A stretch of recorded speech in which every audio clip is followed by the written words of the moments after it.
do you have any kind of brief message that you would give to the youth leaders of the world? Yeah, I think, I just concluded, we're doing graduation by remote, very similar to what we're doing right now in this interview. And so we had our first master's cohort graduate from the Native American Studies program that I developed at the University of New Mexico. And someone I was asked the same question, what thoughts would I share? First of all, I think that there's a saying among Tewa people that I come from, which translate in English, it's pronounced in Tewa, it's pronounced woatsigi, and that means for life's sake. For life's sake, we do this, and it's a metaphor that has a very deep and profound meaning, at least in the Tewa world. All tribes have sayings like this, that refer to whatever you're doing as being for the sake of your life, the sake of the life of your community, your tribe, and the sake of the life of the world. So it, in one metaphor, brings together a kind of remembering to remember, a kind of a consciousness that's essential to you as an individual, but also essential to, a whole community, and this relational understanding that we're trying to be a part of, and we're trying to, participate in.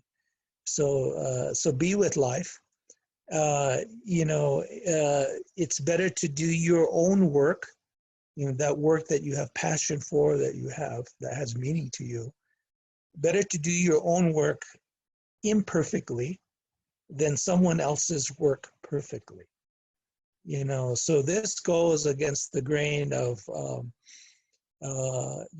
school to job,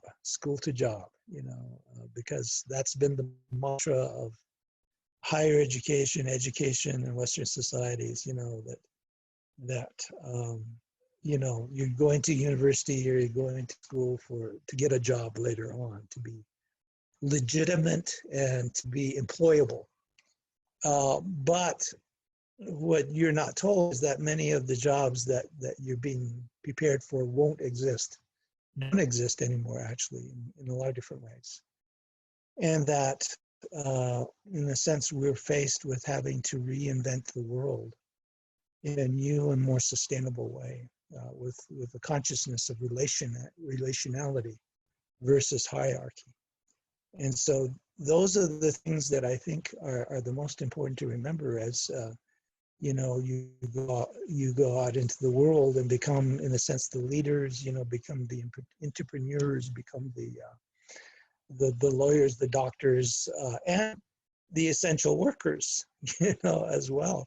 So what does that mean? What does that mean to be an essential worker is the question in this new evolving society, very challenged ecologically, very challenged socially. What does it mean to be an essential worker?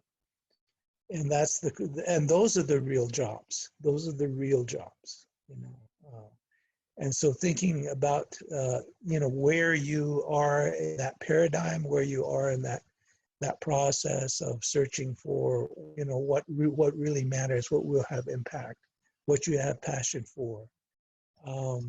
Knowing the difference between handling and being handled. Huge difference between handling and being handled. And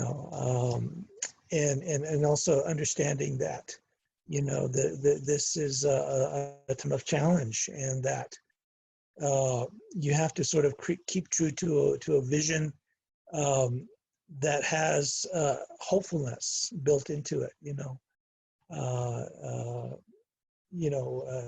Hope is really the psychological driver, for a better world, a better place. Then the last thing I would say is ask the question of everyone, what kind of ancestor do you want to be? What kind of ancestor do you want to be? So this goes back to the metaphor that have been used in a lot of, and described in a lot of ways by indigenous scholars, indigenous elders, thinking to the seventh generation, and understanding that that what we do now, that eventually will impact the next generations to come after us.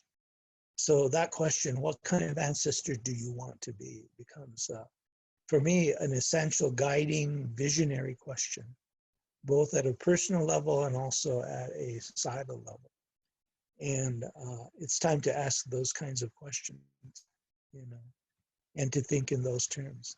So that's what I would say, just off the top of my head to the next generation, so to speak. Very happy to have had some time to share these thoughts with everyone, and I wish everyone the best. Again, I would say, be with life, be with life, and do your work, whatever it is, and don't worry about it being perfect, but just worry about it being your work and your vision and your perspective, that is important to apply in the world at this time. So again, I thank you all, and appreciate it this time with you, and hopefully, these words will have some impact somewhere with someone, I am almost certain that they will. I'm almost certain that they've definitely impacted me. So you've achieved that goal.